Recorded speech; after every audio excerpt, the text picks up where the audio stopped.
Welcome back to The Manual, the podcast where we talk about the stuff most men's podcasts are too afraid to touch. Today's episode is going to be wild, raw, and real. Welcome back to The Manual podcast. Nick Red, grabbing the wheel with my co-host, Sir Joseph Masick. Joe, how you doing? Good, man. I'm doing pretty well. How about yourself? Good. Just came from the bathroom. My classic pregame. I'm a pregame dumper kind of guy, which you're well aware of. Whether it's giving a talk, leading a group, or hopping on a podcast. So post that, I'm doing great. It's terrifying. How's your week going? I appreciate you feeding that, though. Week's going really well. Yeah, a lot of movement, busyness. Stuff is happening in the Masick household, but there's stress and anxiety and stuff to do, to accomplish, to manage, conversations to have. But I can just tell that there's a growing capacity in me to handle it all. Stress has been a huge trigger for me in my life when I've done my own deep work over the past 5-10 years of my life, and even the past couple of years of just continuing to go deeper in my story and experience. And we talk a lot about in our coaching process in a freedom group, bring guys through Dr. Eddie Caparucci's inner child work, and he's got 12 archetypes of children to help you better understand your story, and the stressed child is totally my archetype. And so it's been super helpful to look at it through that lens, because when stress is triggered in the past, the child has no idea what to do with that other than to be stressed and to try to escape it. And the work of allowing myself to feel it and just be in it, and then to not let it be an excuse, but to learn how to harness it and move through it. So it's been a week of teaching and growing and awareness of capacity, even in the midst of things that are triggering, if you will, to that stressed inclination in myself. So it's been a good week. Somehow that reminds me, probably because this is top of mind, because I had a coaching call earlier today with one of our priests in a priest group, and he shared with me he was processing how he's there's another priest living with them. It's been good. Most of these priests just live alone, which is hard as crap. Part of them like it, and I said it's the false self that likes it. He's like, I feel called out. But the priest that's living with him, when the priest I was talking to got home last night, this other priest got up, greeted him, and he asked, get this, he asked for a hug. And I said, hell yeah, he did. And the client I was talking to, the priest, said, what do you mean? And we broke it open, but ultimately he was carrying a lot of stress. Both of them were, actually. And he didn't really know what to do, but he did know that a hug can go a long way. A platonic hug. And then I said, don't tap. I said, did he tap? Did he hit the back? He goes, I don't know. I haven't thought of that. He goes, I tap every time. And I said, don't tap. It's a sign of insecurity. But we just got into it. And I just appreciated the request for a hug, because that's pretty vulnerable, honestly, especially to ask another man. Yeah. I need this but it's so important. And how does it? And it's certainly, a physical touch helps regulate emotions, helps regulate the central nervous system, and it just it challenged me. Am I aware? And if I am I asking for what I need, however seemingly simple it is? So, yeah, that's so good.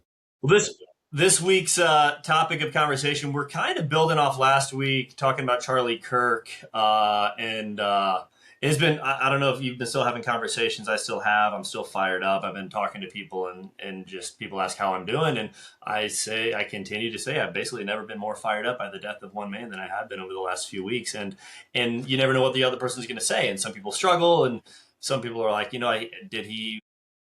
was he completely in line with Catholic social teaching? For example, I had a conversation yesterday with the guy, and it's been really good conversations. But all that to say, he was, I propose, a dangerous man in the best sense. I think he's a great example of what it means to be a dangerously good man. So, what we want to talk about today, listeners, is what does it mean to be a dangerous man in the modern world, in the world that really doesn't require a lot of, or maybe even value a lot of the typically, generally masculine traits of a fighter, of a defender. When we're living in a Western suburbanized, whitewashed culture where we can. I just saw a video yesterday of a drone delivering food. So goodbye DoorDash and Uber Eats drivers, but where everything's so comfortable, and guys are asking the question, often subconsciously, but like, where am I needed? And where am I valued? And one of my groups yesterday, we were going through shadow work in phase two. After the Eddie Caparucci stuff, we do some shadow work with guys, and we talk about the parts of us that we repress, and good or bad things that we can kind of repress. And when we repress them, and a lot of times it's even masculine traits, like the fighter spirit within us, it's going to come out sideways. We want to talk about that today. Joe, I don't know how you kind of see it playing out. What's your thoughts on how society might often confuse being nice with good, when in the absence of danger, real threats? How do you think that plays out in society where men are really not feeling? And do you agree with that? That their strength is needed in this kind of comfortable world we're living in. Yeah, that's really good. Well, it's first just to say I really appreciate we're wrestling with this topic, this idea, conversation. You posted about something about this on LinkedIn yesterday, I believe, and reading through your post, there's part of me that like reacts to it, like a little bit of tightness in my chest of like, God, like it feels socially unacceptable to make a statement like you made. It's essentially saying like it is important that we become dangerous men. Is like I think most people would react to it. I won't speak for anybody else but myself in this context. I reacted to it as like that feels like a bad thing, right? Which is the challenge that we're wrestling with in ourselves and proposing here is that it's not a bad thing, right? And some of that might be just tied to the word danger, dangerous, what that elicits in us, especially in this world where danger seems so random and terroristic in nature that we do live in a comfortable and safe world. But we've seen more and more over the past several years these events or situations where danger comes out of nowhere in the midst of that comfortability, which has sort of put everybody in a fight or flight mode in public of not knowing, there's certain kind of sense of like, well, it's never happened to me before, but I'll only be able to say that until it does. And it could happen anywhere when I'm at the mall, at the movie theater, at church, at school, etc. I think a lot of people are grappling with that. And then I think as a model, even what we're going to discuss here today, I think is generally not wanted by a nice culture or an accepting, motivated culture until it's needed, right? Right. And until I need a dangerous person to protect me or my Right. neighborhood, I'd prefer just to be tame. I'd prefer a cavapoo at home. I'd prefer a cavapoo until I need a wolf, right? Then or a German Shepherd, right? And a German Shepherd, as a dog analogy, is a great example of the difference between my useless dog that is solely aimed towards companionship and a dog that can provide companionship but also protection when I need it most. And uh, again, in context where the neighborhood I live in, I don't need I don't need a menacing dog to protect me, Right. right? I can walk around presumably 24 hours a day and be in zero threat. right? And so that can be subscribed to myself. I was like, well, there's really nothing. I think this is the challenge as men, right? Oftentimes you'll hear it said like men rise to the bar set for them, external, Yeah. right? And Yeah. so if your wife wants or your family wants you to be dangerous and Right. demands that of you, it's far more likely you'll become it, right? If the community and the That's culture really that's good. around you demands it of you, expects it of you, very likely you'll become it. But if it doesn't, and that's the case of for the vast majority of us, like just be a nice person, get a good Yeah. job, get married if you want to, have kids if you feel Yeah. like it, Yeah. and like that's it.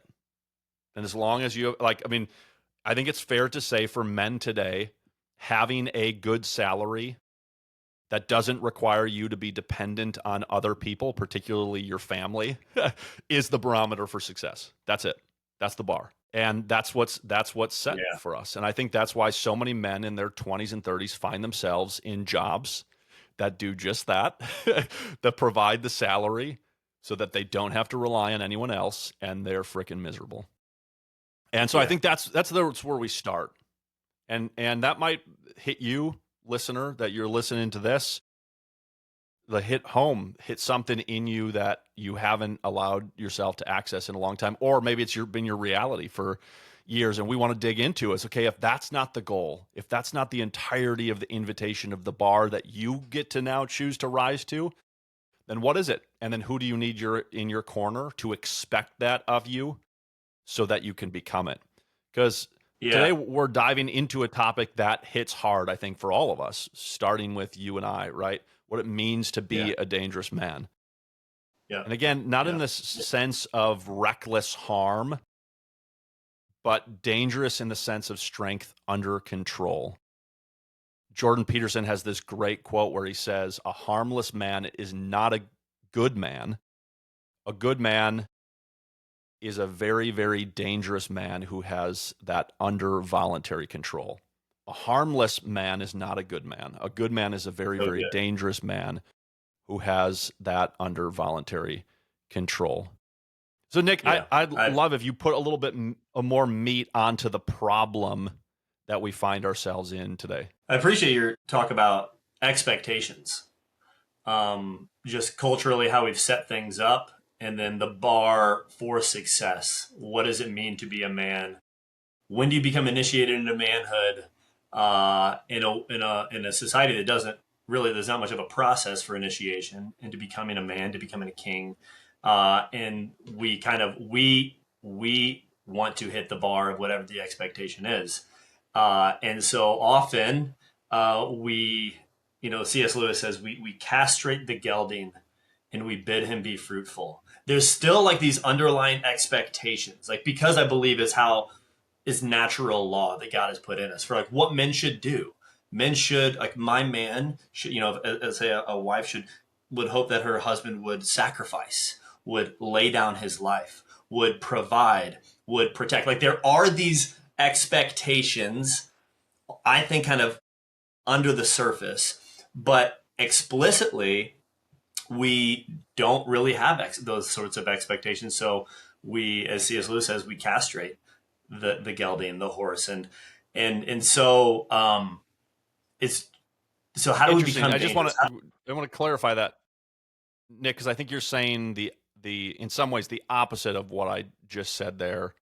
What I'm hearing you say is that there's an undercurrent in culture, or maybe from the people around a man, unspoken expectation that he is willing to sacrifice, that he is capable, that he has it all together, that he has it figured out, that he can provide, but that there's some dampening effect. Does that in your vantage So point, does that I dampening think there's effect come from within the man or also external to the man?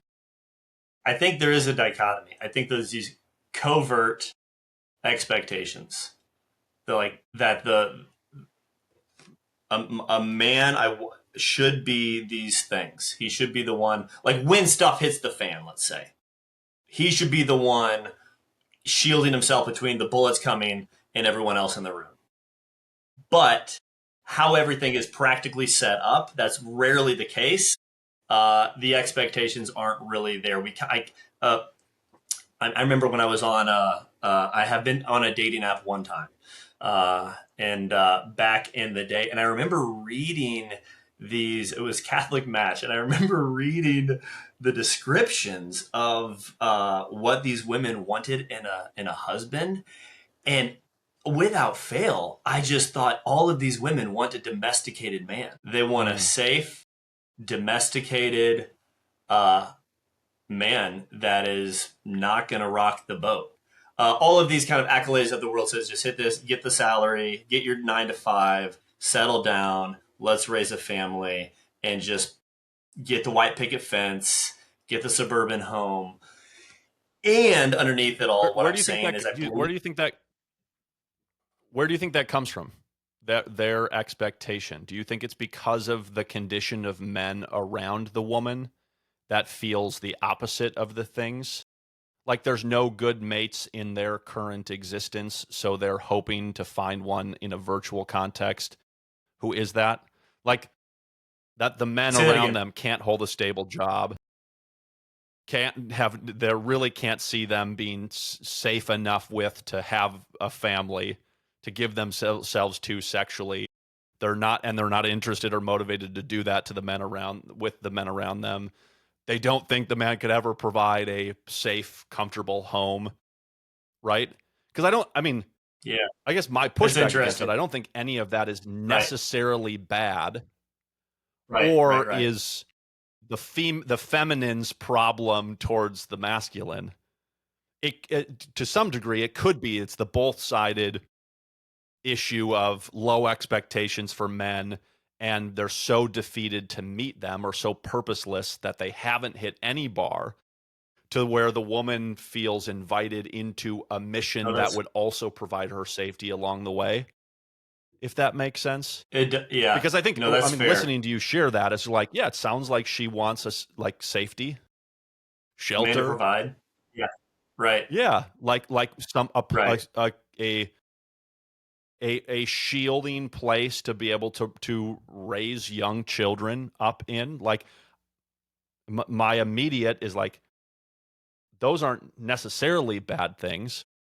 I think though, I still hear the point that you're making that what is the man like that could actually provide those things? Because you and I have also met plenty of men who are free floating, aloof, partying, just serving themselves, just looking to have a good time, not really interested in taking responsibility, just hanging out, I'm just here to hang out, right? Like and they're like they could be physically strong, they could go to the gym all the time, they could be really physically attractive.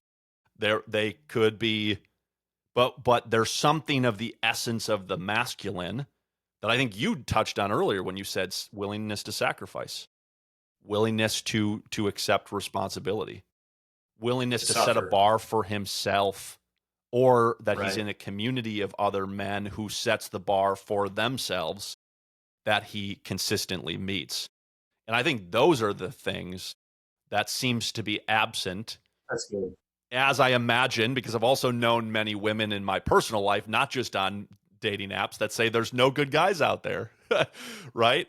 And many of those women know the same men that I know that I'm thinking of who have all of those things, even maybe a stable job, but aren't interested in commitment, aren't interested in accepting responsibility, aren't interested in interpersonal suffering, if you will.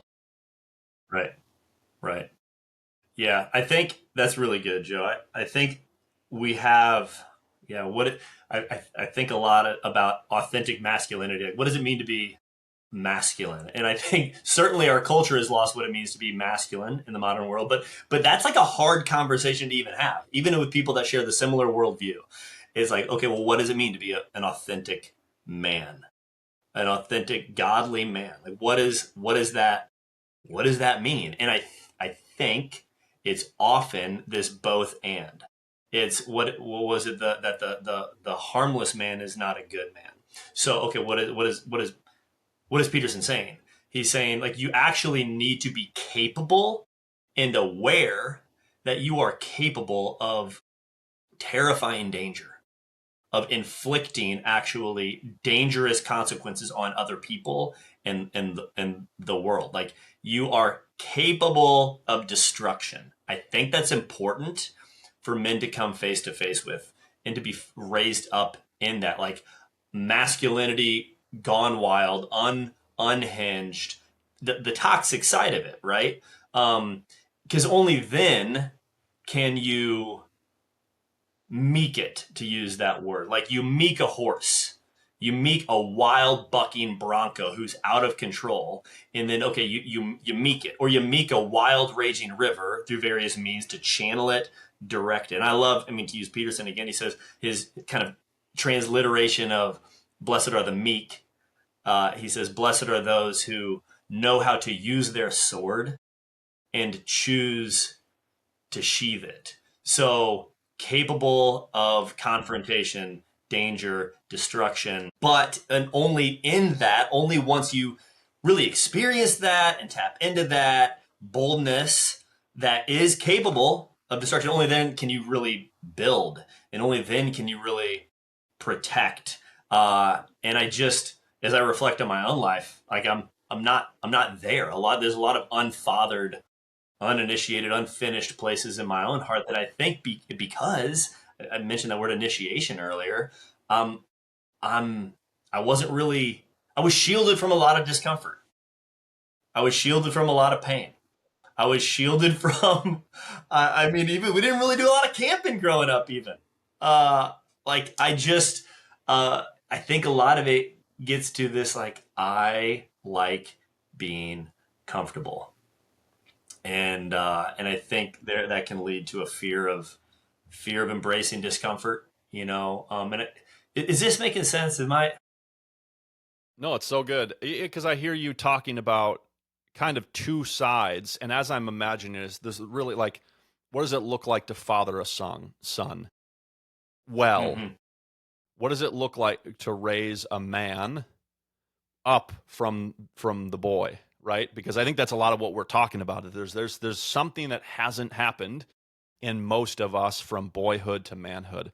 And I think about this past year with raising my son, who had a brain tumor last year and went through 2 brain surgeries, radiation, chemo, like very, very uncomfortable things for the both of us, but particularly for him. And my role in it was getting him through it, right? The only way through this situation is through. And my role in it wasn't tell him to shut his stupid pie hole, to stop whining, to sack up and be a man, right? That stop being a little bitch. Like, you should be able to handle this. Go harder, right? Which I think is what Right. we hear when we think face discomfort, is the sort of screaming army general, like you're nothing, right? And the only way to prove that you're something is to get through this hard thing, right? That wasn't my role with him. But my Right. my role also wasn't to what you just said, which is to shield from him the pain of the life that is his to live. So what was my role usually? My role oftentimes was sitting underneath him on my lap, holding him down while something painful happened to him, being strong and capable enough to be able to prevent him from escaping the situation he had to face, and whispering in his ear the whole time, I love you. We're going to get through this together. I'm here with you. We can do this, right? And that's the image of the Father with Jesus, I think, his whole life and on the cross, of like, I can't take this chalice from you. You don't Yeah. get to escape this. As much as you, who is deity in human flesh, you don't get to leave this, and I can't do it for you. And I can't suffer it through, but I can stay with you every minute along the way. I can be in it with you, right? I mean, that's attunement, that's proximity, Oh, that's yeah. closeness. And I think men, if we're being honest with ourselves, the vast majority of men have experienced the absence of both in equal proportion. And we're kind of answering this is me proposing what's the solution? You need Right. attunement and connection, Yeah. and the experience of connection in the same breath and in the same day and in the same sequence that you experience discomfort and pain that you don't believe you have the capacity to handle. Right? And we as men So are good. missing both, right? And That's we have so good. absolutely raised a generation, and we have been raised, I think, to a certain extent, as a generation of men who have been shielded from discomfort and pain in a relatively comfortable world. Many of us have faced difficult things for sure. But I think, again, the pendulum can swing too far. Okay, well, it's Totally. all about the embrace of pain. It's all about face the shit. Stop being a wiener about it. Man up. Do hard things, Yeah. etc. Right? And there's plenty of people on social media who are vocalizing and who men are listening to of like, hell yeah, I need that. I need to do more. Right? And oftentimes, what is it? And the men we know who follow that belief, we see them pendulum swinging too far to one side. And what do they usually lose in the process? They lose relationships. They Yeah. lose the capacity to be connected to others, right? And I'm going to grab The Body Keeps the Score because I just started the chapter on attunement. And there's this incredible quote about resilience that I think is a topic. So you take it for a second. I'm going to Interesting. get the book, and I No, want to read that's that great. quote about resilience because I think this hits the nail on the head on the attunement side. Totally. Yeah, because this is really good. Because resilience and willpower, absent of relationship and somebody else, particularly like a father figure who can be present with us in that, is going to lead to the self-made man and this kind of false self that we construct versus this deep. I mean, it's yeah. I think of like generations that have gone before us. I'm thinking of like the greatest generation ever that we call, the World War II generation, and these were men. I mean, my grandpa was, and my dad's son, but both my grandpas were, and I know from my dad that his dad, my grandpa, never once said "I love you." Literally, never heard the words "I love you." He, even when he was present, he couldn't. There was certainly no emotional attunement as you're talking about. And then the pendulum can swing the complete opposite end. It's make love, not war in the 60s, and 70s, and like become emotionally aware and grow in your, basically there are more feminine traits, and those are actually good. We have the masculine and the feminine within us. We have, even on a chemical level, we have testosterone and estrogen within us, and these are the important traits to have. But it's always the both and we got to make sure we don't swing the pendulum too far. So let's hear it. Yeah. So Diana Fasha has this quote, chapter 7 of The Body Keeps the Score, where she says, "The roots of resilience are to be found in the sense of being understood by and existing in the mind and heart of a loving, attuned, and self-possessed other." And what I love about that is I think what we're talking about here in becoming dangerous men is not disconnected from you being that person. And not the person who is developing the roots of resilience, but the person who can offer it. And her description is loving, attuned, and self possessed, right? To your point, I think those are key characteristics of a dangerous man. They're not the whole picture, right? And love is a complicated word because love isn't just permissive and accepting and just want to make you feel good. No, love is the willingness to do the hard thing because it's the right thing to do, right? Yeah. Yeah. And I think resiliency is maybe one of the, if not maybe the most important descriptors of the kind of archetype of man that we're talking about when we describe the dangerous man, Yeah. right? A man who is Yeah. resilient. How do you become resilient? Truly resilient, right? It is discomfort paired with attunement. Discomfort, attunement, discomfort, attunement, right? And we can't So good. attune to ourselves, for ourselves, by Right. ourselves, right?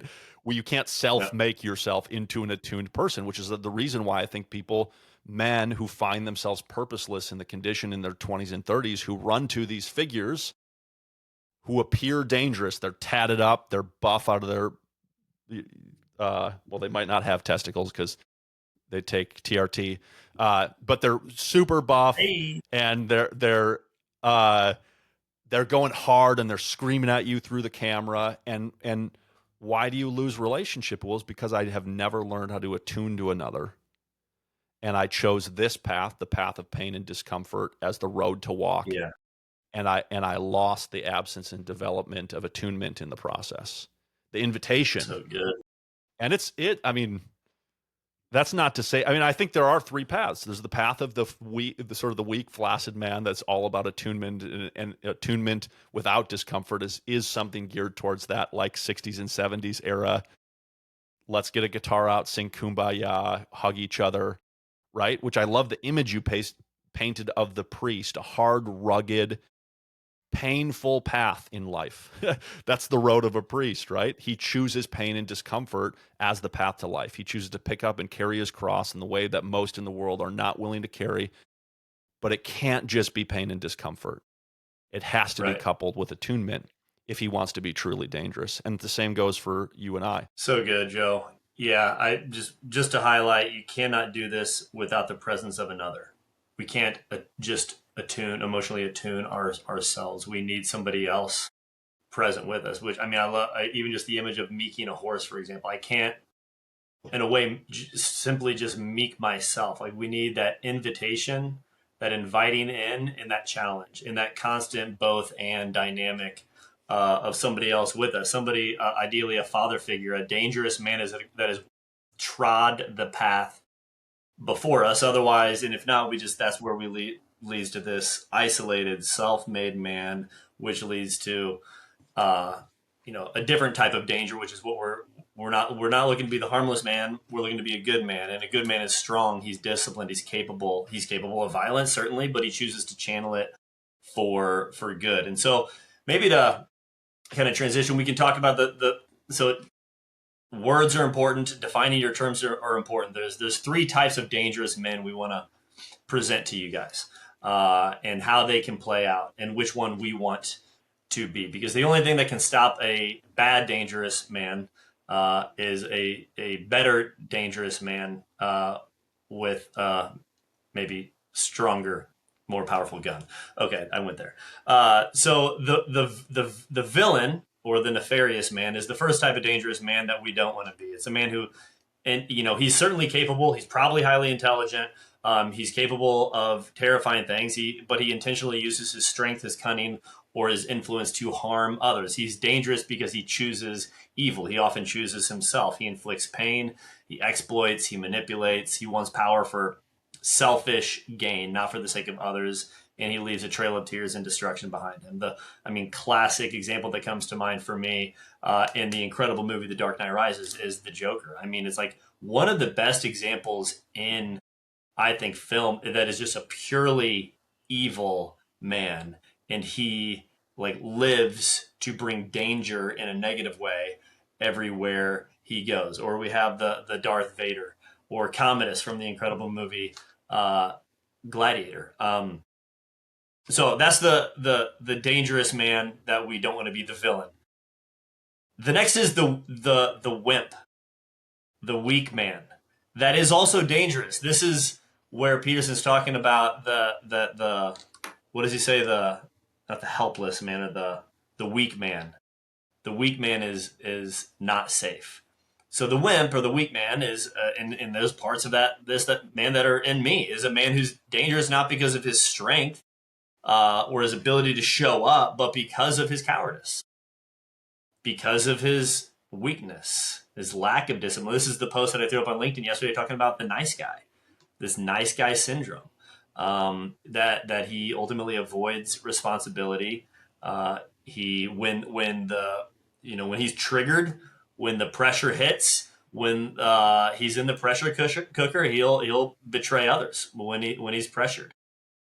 He'll lie to avoid the more painful path of telling the truth. might and honestly, it's a lot of unintentional wounding he'll cast on others, but it's through negligence, really, or recklessness. And this is the man Peterson warns about when he says there's nothing more dangerous than a weak man. And I think, and I don't know if you'd agree with this, Joe, but like it's even as I'm saying those things, defining that guy, that honestly parts of him are in me. It's almost like mean to talk about that guy that way because in a way, I think in our society we protect that uh, weak man. Yep. It's that Yep. kind of victim, right? That it's not nice to talk that way about a guy who's fairly harmless. But the truth Well, and he is appears from the that outside like harmless he's man is not. Yeah, go yeah. ahead. He appears from the outside like he's never hurt anybody. Right, Like he's a nice guy. right, You know, right. don't say that about him as a nice guy. We can all agree when we watch a movie uh like Gladiator that Commodore is evil, that he should be opposed, that the government needs to be overthrown, right? Because Gladiator is has been attacked in a significant way that we all resonate with. We know his story, and so we're on his side, right? And I think this is the interesting thing about both these archetypes is you don't just get to become one of these men because of selfish ambitious ambition or gain or vainglory or negligence or recklessness on your own, right? That all of this is born out of hurt and wounding and pain, right? That any of these characters were have in an unwillingness to confront the parts of their life that have been assaulted have resigned themselves to a life of assaulting others, knowingly or unknowingly, through their omission, which is the weak man, Right, right? right. That's Or good. Yeah, their willful participation, which is the evil man, right? right, You know, George right. Soros' name's getting thrown a lot around a lot with the allegations that he backs Antifa, and he's been known to say through the allegations that he basically sold out a lot of Jewish family and friends in order to make it Hmm. that basically that well somebody's going to die, so it just won't be me. And he rationalized his behavior, right? The ends justify the means. Well, the means was, well, somebody's going to die. I don't want to be that, so I'll side with the force of evil in order to preserve myself, right? And that is the archetype of the villain, right? He's cunning and effective, and clearly it's worked up until now for him, Right, you know. right, But it's also yeah, sadistic and right. repulsive and evil. And you look at face value to the things that he said about self-preservation, and funny enough, some people can agree with it. Like, yeah, he was just trying to keep himself safe and like get himself out of that situation. It's like, but we also have dangerous men throughout history that we uphold as good and worth following men who did the opposite, who traded places, right? Right. It was Yep. Maximilian Kolbe, Yep. right, that traded places with Totally. people that he considered worth protecting because of their dignity, 100%. because of their humanity. He chose to go and stay in their stead, which is the ultimate picture of Jesus as the archetype of the dangerous man, is all powerful, knowing everything, but willfully standing in the gap for others so that others can live. And that's the challenge, I think, in every one of us is when you realize that you are competent and confident, which I think is part of the initiation that a man has to go through. You have to become competent at some things in your life, whether it be using your hands to fight or using weapons or a skill or a craft or something in business or in your career or affecting other people, hard or soft skills, becoming competent and then confident in your capacity to do that thing, I think is a necessary part of initiation to men. Well, once you are confident and competent in that thing, you can be successful. Then you have to decide what you use your success for. Is it in the service of others, or is it in my happiness, my ambition, my gain, Right. and others that stand in the 100%. way for me? And I think, again, pointing to the hurt and pain and abuse, if you will, of those that choose to take the competent and confidence route for their own gain, it's always rooted in lack of attunement to others, that their willingness to be able to put others out to pasture, whether they're close, like a marriage or children, or far out from them, right?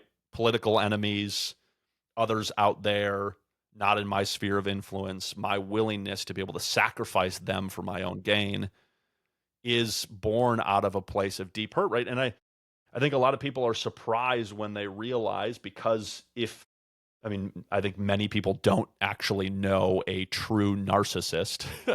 So many of us have narcissistic traits, but very few of us are actual bona fide clinical level narcissists. But at the We may know core of one. narcissism, that's at the core of true narcissism, is self-hatred. That doesn't make any sense. Well, narcissism is ego, complete ego Right. on the fritz, gone wild, That's good. right? It's only me. I am the center of the universe. There's only the reflection of me and my priorities and my gain, etc. What is that? Right? Where does that come from? And psychologists, the research, all of it reveals that the core of the narcissist is a deep, deep self-hatred, which makes, again, no sense, but it makes perfect sense when you think about these two archetypes and how does someone become the villain. You become the villain because you accept at some point that taking the hard road of becoming the warrior king isn't just not worth it. And so you'll settle and you'll satisfy yourself in the whatever lusts of the flesh, success, monetary control of physical harm and anger of the world around you. And then you have this third archetype, right, that we want to focus on, the warrior king. Tell us about the warrior king, Nick. Yeah, that's the man we want to become. That's the disciplined, dangerous man. That's the Maximilian Kolbes that you're talking about. That's the Bonhoeffers. I saw this video actually of Charlie Kirk talking a few months ago, talking about he's like, I want to find 100 Bonhoeffers in our time. And crazy thing is he was martyred. He was executed, right? I mean, this dangerous man that's capable, that is laying down his life, a man fully capable of violence, right? This is the warrior king that we want to become in destruction, but has brought it under control. He embraces discomfort in relationship. He takes responsibility and wields his strength or his sword for the good of others. He knows his weakness and he tempers his ferocity with wisdom. He's dangerous by choice. He wants to enter into the arena. This is the Commodus, as we mentioned earlier. Here, who's going to oppose the Commodus is the warrior king. It's Maximus. It's getting in the arena. That's the man we want to become. That's the man who willingly lays down his life, who willingly welcomes suffering in relationship, doesn't shut down or over self-protect his own emotions, but fully shows up to lay down his life for others. So that's the man. That's the type of dangerous man we want to become. How do you do this? One day at a time, showing up fully, being seen. Certainly voluntary hardships. I think that's really important in a world where we have, everything's set up against us to become, we don't need to exercise effort to really do much in this world. We click screens and receive stuff at our doorstep. So I think it's really important to find other guys. I was talking to somebody this morning about F3, faith, fitness, and fellowship. That stuff is awesome. That's a viral workout that is spread around the country, that you show up and do it with other guys. Uh, do hard stuff with others. That's fasting. That's hard conversations. I was just had a conversation with somebody yesterday, and then I'm disagreeing with them. I'm finding that I want to engage these sorts of conversations on a difficult level. So it's choosing discomfort now, so that we can have less discomfort later, right?